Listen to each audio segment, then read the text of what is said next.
Thomas K തോമസിനെ മന്ത്രിയാക്കാനുള്ള നിർദ്ദേശം മുഖ്യമന്ത്രി അംഗീകരിച്ചില്ല എന്ന് എ.കെ. ശശീന്ദ്രൻ. വ്യാഴാഴ്ച നടന്ന യോഗത്തിൽ തന്റെ രാജി ആവശ്യപ്പെട്ടില്ല എന്നും മന്ത്രിമാറ്റം സംബന്ധിച്ച് മുഖ്യമന്ത്രിക്ക് ആശയക്കുഴപ്പമില്ലെന്നും എ.കെ. ശശീന്ദ്രൻ റിപ്പോർട്ടറിനോട് പ്രതികരിച്ചു. പാർട്ടിക്ക് മന്ത്രി വേണമെന്നേ തനിക്ക് നിർബന്ധമുള്ളൂ. പാർട്ടിക്ക് മന്ത്രിസ്ഥാനം ലഭിച്ചാൽ താൻ രാജിവെക്കാൻ തയ്യാറാണെന്നും മന്ത്രിസ്ഥാനം ലഭിക്കാതെ പോകുന്നത് ദൂരവ്യാപക പ്രശ്നമുണ്ടാക്കുമെന്നും ശശീന്ദ്രൻ വ്യക്തമാക്കി. ഇന്നലെയും എന്നോട് ഞാൻ രാജിവെക്കുന്നതിനെ കുറിച്ച് പറഞ്ഞിട്ടില്ല. അത് പറയാതിരുന്ന കാരണം പകരം മന്ത്രി ആരെന്ന് തീരുമാനിക്കാതെ രാജിവെക്കാൻ പറഞ്ഞിട്ട് കാര്യമില്ലല്ലോ എന്നുള്ളതുകൊണ്ടായിരിക്കും. ഇന്നലത്തെ ചർച്ചയിൽ അത് അംഗീകരിച്ചിട്ടില്ല എന്നാണ് ഞാൻ മനസ്സിലാക്കിയിട്ടുള്ളത്. ഇനി അവരോട് നമുക്കൊന്നും കൂടി ചർച്ച ചെയ്യാമെന്നോ പറഞ്ഞതായിട്ടൊന്നും എൻ്റെ അറിവിലില്ല. ഇത് സംബന്ധിച്ച് മുഖ്യമന്ത്രിയുമായി ഒരു ചർച്ച തുടർന്ന് നടക്കുമെന്നുള്ള കാര്യം ഉണ്ടോ എന്ന് എനിക്കറിയില്ല.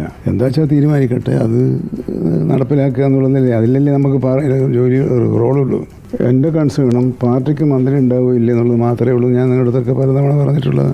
ആ കാര്യത്തിൽ ഉറപ്പുണ്ടെങ്കിൽ ഞാൻ ഏത് നിമിഷവും മാറി ഇനി തോമസ് അല്ല വേറെ ആരെങ്കിലും മന്ത്രിയാക്കാൻ പാർട്ടി ഉദ്ദേശിക്കുന്നുണ്ടെങ്കിൽ എനിക്ക് പാർട്ടിക്ക് മന്ത്രിയില്ലാത്തൊരവസ്ഥ ഉണ്ടാകുന്നത് ശരിയല്ല. കാരണം ഐക്യമുന്നണി രാഷ്ട്രീയത്തിൽ ഒരിക്കൽ മന്ത്രി വേണ്ടാന്ന് തീരുമാനിച്ചാൽ മറ്റൊരു സന്ദർഭത്തിൽ അത് കിട്ടാനുള്ള സാധ്യത വളരെ കുറവാണ്. അത് ദൂരവ്യാപകമായ പ്രശ്നമാണ്. ലേബി ശശീന്ദ്രൻ വിവരങ്ങൾ നൽകും. ലേബി, ഇപ്പോൾ ശശീന്ദ്രനെ സംബന്ധിച്ച് സന്തോഷമുണ്ടാകുന്ന കാര്യമാണ് ഈ മന്ത്രിസ്ഥാനം മാറ്റുന്ന സംബന്ധിച്ച് പി.സി. ചാക്കോ അടക്കം പോയി കാണുമ്പോൾ തോമസ് കെ തോമസിനെതിരെ ചില സാമ്പത്തിക ആരോപണങ്ങളുണ്ട്. അത് പരിഹരിച്ച ശേഷം എന്ന രൂപത്തിൽ മുഖ്യമന്ത്രി പ്രതികരിച്ചു എന്നൊക്കെ സൂചനകളാണ് പുറത്തേക്ക് വന്നിരിക്കുന്നത്. എന്താണ് ഇപ്പോൾ ശശീന്ദ്രൻ പറയുന്നത്? സ്മൃതി, മുഖ്യമന്ത്രി എൻ.സി.പിയുടെ മന്ത്രിമാറ്റം സംബന്ധിച്ചുള്ള വിഷയത്തിൽ പൂർണ്ണമായും തനിക്കൊപ്പമാണ് എന്ന രീതിയിലാണ് എ.കെ. ശശീന്ദ്രൻ നമ്മളോട് പ്രതികരിച്ചിരിക്കുന്നത്. കഴിഞ്ഞ വ്യാഴാഴ്ച തിരുവനന്തപുരത്ത് ചേർന്ന യോഗത്തിൽ അന്ന് സംസ്ഥാന അധ്യക്ഷൻ പി.സി. ചാക്കോയും തോമസ് കെ തോമസും മന്ത്രി എ.കെ. ശശീന്ദ്രനുമാണ് മുഖ്യമന്ത്രിയുമായി കൂടിക്കാഴ്ച നടത്തിയത്. അന്നത്തെ കൂടിക്കാഴ്ചയിൽ ഒരിക്കൽ പോലും തന്നോട് മന്ത്രിസ്ഥാനത്ത് നിന്ന് മാറി നിൽക്കാൻ മുഖ്യമന്ത്രി ആവശ്യപ്പെട്ടിട്ടില്ല എന്ന് അദ്ദേഹം നമ്മളോട് ആവർത്തിച്ചു പറയുന്നു. അതുമാത്രമല്ല, ഈ പ്രശ്നം ഉയർന്നതിന് ശേഷം ഇതുവരെയും തന്നോട് മുഖ്യമന്ത്രി രാജി ആവശ്യപ്പെട്ടിട്ടില്ല. ഇതിൽ നിന്ന് എ.കെ. ശശീന്ദ്രൻ വ്യക്തമാക്കുന്നത് മുഖ്യമന്ത്രി പൂർണ്ണമായും തനിക്കൊപ്പമാണ് ഈ വിഷയത്തിൽ എന്നത് തന്നെയാണ്. അതുമാത്രമല്ല, മുഖ്യമന്ത്രിക്ക് ആശയക്കുഴപ്പം ഒട്ടുമില്ല. മുഖ്യമന്ത്രി തന്റെ നിലപാട് കൃത്യമായി പറയുകയാണ് ചെയ്തത്. കഴിഞ്ഞ കൂടിക്കാഴ്ചയിൽ മുഖ്യമന്ത്രിയുടെ നിലപാട് ദേശീയ അധ്യക്ഷൻ ശരത് പവാറിനെ അറിയിക്കാനുള്ള നിർദ്ദേശം മാത്രമാണ് നൽകിയിരിക്കുന്നത്. അത് തെറ്റായി വ്യാഖ്യാനിക്കുന്നത് പാർട്ടി വിരുദ്ധ പ്രവർത്തനമാണ് എന്നും അദ്ദേഹം കുറ്റപ്പെടുത്തുന്നു.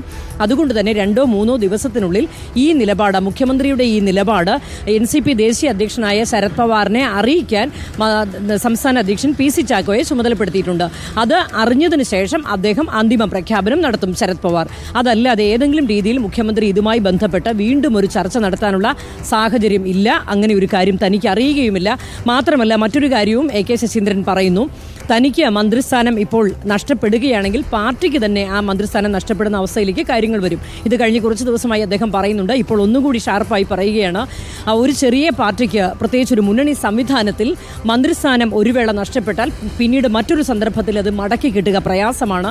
അതുകൊണ്ട് തന്നെ മുഖ്യമന്ത്രിയുടെ അനുവാദമില്ലാതെ തൻ്റെ മന്ത്രിസ്ഥാനം മാറുകയാണെങ്കിൽ അത് പാർട്ടിക്ക് മന്ത്രിസ്ഥാനം ഇല്ലാതാകുന്ന ഒരവസ്ഥയിലേക്ക് വന്നാൽ അത് പിന്നീട് ദൂരവ്യാപകമായ പ്രശ്നത്തിലേക്ക് വഴിതെളിക്കും എന്നാണ് പറഞ്ഞിരിക്കുന്നത്. സ്മൃതി.